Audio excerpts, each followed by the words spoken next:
অনেক কিছু। তা সেই জন্য এই জিনিসগুলো, এবং আপনি ভালো বক্তা, ভালো বলতে পারেন, আপনাকে কিচ্ছু শেখানো দেওয়া হবে না। যদি বলে একটু বলুন তো, গড়গড়িয়ে উনি বলে যাবে, কোনো সমস্যা হবে না, যদি কিনা তার শুক্র ভালো থাকে।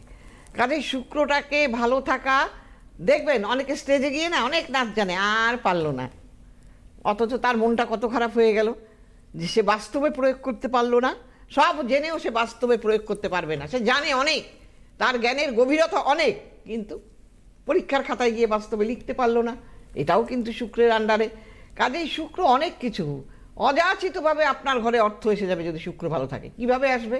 একটা বড়লোক গাড়ি কিনতে পারছে না তার কিপটেমির জন্য, আর অন্য কারণেও হয়তো কিনছে না, যাই হোক, কিন্তু একটা গরিব মানুষ সে চায় যে একটু গাড়ি চড়ব। এমন একটা লোক এসে তাকে বলল যে আমি না এই বাড়িটা বিক্রি করব, তার খুব জরুরি প্রয়োজন।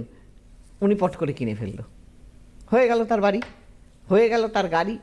কাজেই দেখবেন শুক্র কিন্তু এইগুলো দিয়ে থাকে, লাক্সারিয়াস জীবন, ভোগ বিলাস, এগুলো সব শুক্রের আন্ডারে।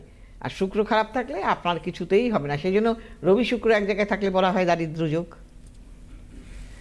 তাই শুক্র ভালো থাকলে দেখবেন 10টা লোকের মধ্যে 100 লোকের মধ্যে আপনার দিকে লোক তাকিয়ে থাকবে, কারণ আপনার মধ্যে গ্ল্যামার আছে, শুক্র আপনাকে দিয়েছে এই জিনিসটা।